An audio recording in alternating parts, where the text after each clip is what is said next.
Buenas tardes, nosotros somos el grupo conformado por Gareis Matías y Orcelier Rodrigo. En este video lo que vamos a mostrar es la implementación, una de las implementaciones correspondiente al trabajo práctico número 3.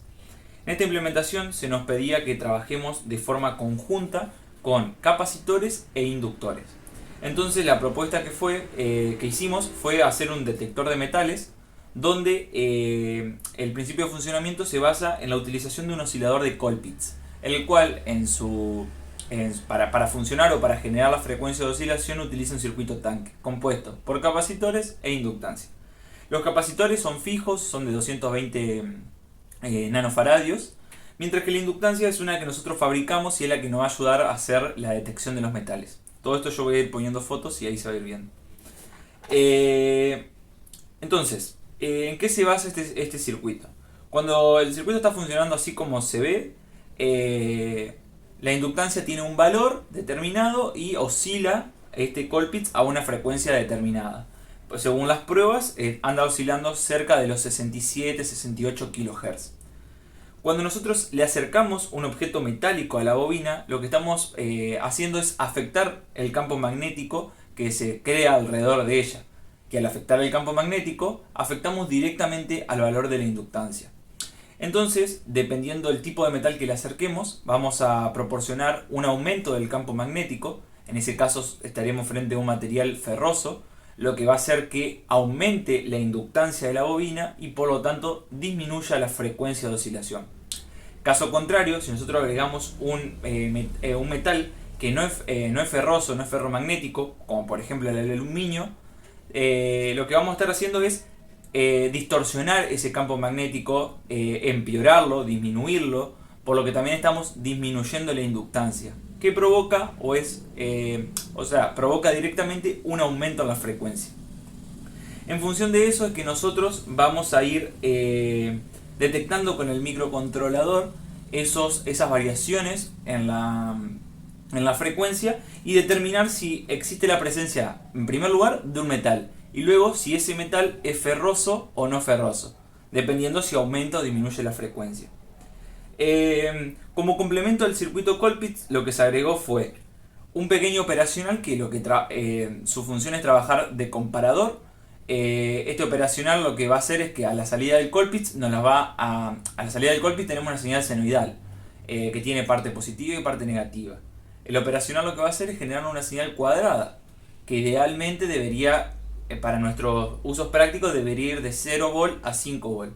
Pero debido a que el operacional no está bien optimizado para trabajar con fuente simple como nosotros estamos haciendo, no nos genera una señal tan limpia.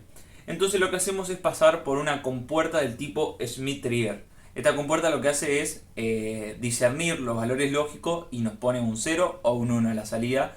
O sea, 0 volt o 5 volt sí o sí.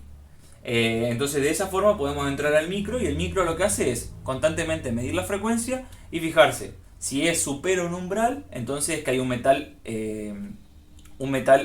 ferroso. Un metal no ferroso porque provocó una subida de la frecuencia. Si se va por debajo de cierto umbral, quiere decir que se acercó un material ferroso. Así que bueno, explicado esto, pasamos ahora a las pruebas, donde vamos a poder ver que tenemos un parlantecito donde vamos a escuchar un sonido, depende si es un material ferroso o no ferroso, se escuchará un tono a una frecuencia u a otra, y las luces lo mismo, van a indicar si el material es ferroso o no ferroso. Así que bueno, pasamos a las pruebas. Bueno, ahora continuando con la anterior parte del video, lo que vamos a hacer es mostrar el funcionamiento de nuestro detector de metales. Como se explicó anteriormente, nosotros lo que tenemos es un oscilador de Colpitts, donde su bobina, es decir, su bobina del circuito tanque es la que va a hacer la detección de los metales. Para hacer esto nosotros trajimos, o yo tengo acá para probar diferentes tipos de metales y verificar realmente si es capaz de detectarlos y además de discernir si es un metal ferroso o no ferroso. Para eso traje por ejemplo un pedazo de aluminio, el cual el aluminio sabemos que es un material no ferroso, es decir que si nosotros por ejemplo le acercamos un imán no se pega. Entonces bueno, esto sería un material no ferroso. La forma de indicarlo es por medio de la luz roja. Nosotros, como ya se explicó anteriormente, en el micro interpretamos si la frecuencia subió o bajó. Y en función de eso sabemos si es un material que aportó al campo magnético o no aportó. Entonces, bueno, de esa forma podemos detectarlo. Así que bueno, voy a acercar una varilla de aluminio a nuestra bobina.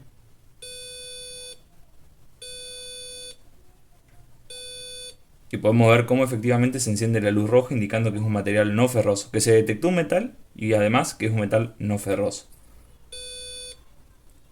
Como otro material no ferroso, encontramos o trajimos una moneda de 2 pesos argentina, las cuales están comúnmente hechas de bronce o de, o de plata, los cuales también son materiales no ferrosos. Estos tienen una permeabilidad magnética inferior a la unidad, relativa inferior a la unidad, por lo que también afectan al campo magnético de manera negativa. Si yo acerco la moneda, también podemos ver cómo se enciende la luz roja indicándonos que es un material no ferroso. Como materiales ferrosos pusimos por ejemplo un núcleo de ferrite. Los núcleos de ferrites bueno, se utilizan como núcleo en las inductancias, por lo que es un material ferroso. Si nosotros lo acercamos, vemos que se enciende la luz verde indicando que estamos en presencia de un material ferroso. Como otro material ferroso tenemos por ejemplo la pinza. Una pinza, si nosotros a una pinza le acercamos un imán, siempre vemos que se pega. La verdad desconozco bien de qué materiales se encuentra hecho, pero es un material ferroso. Lo podemos comprobar acercándolo a nuestro inductómetro.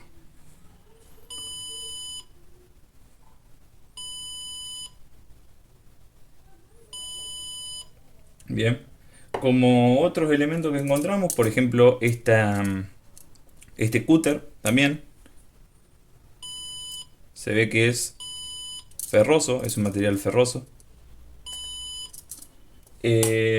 Bueno, luego encontramos por ejemplo una lata de conservas, la cual entiendo que están hechas de aluminio o de alguna aleación parecida, por lo que no debería ser un material ferroso. Vamos a acercarlo.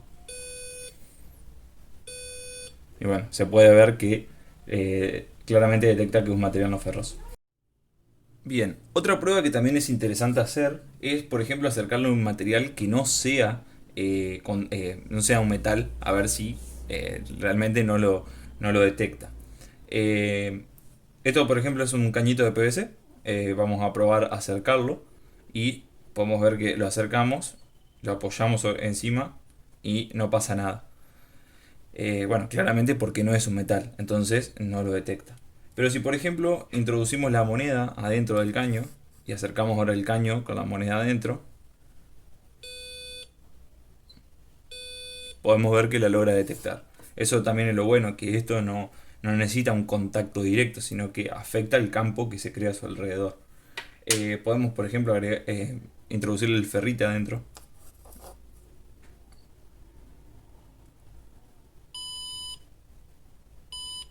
Bueno, y ahí logra detectar el ferrite.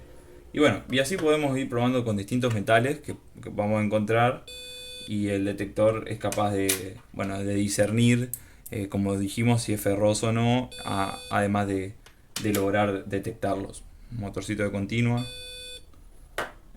Bueno,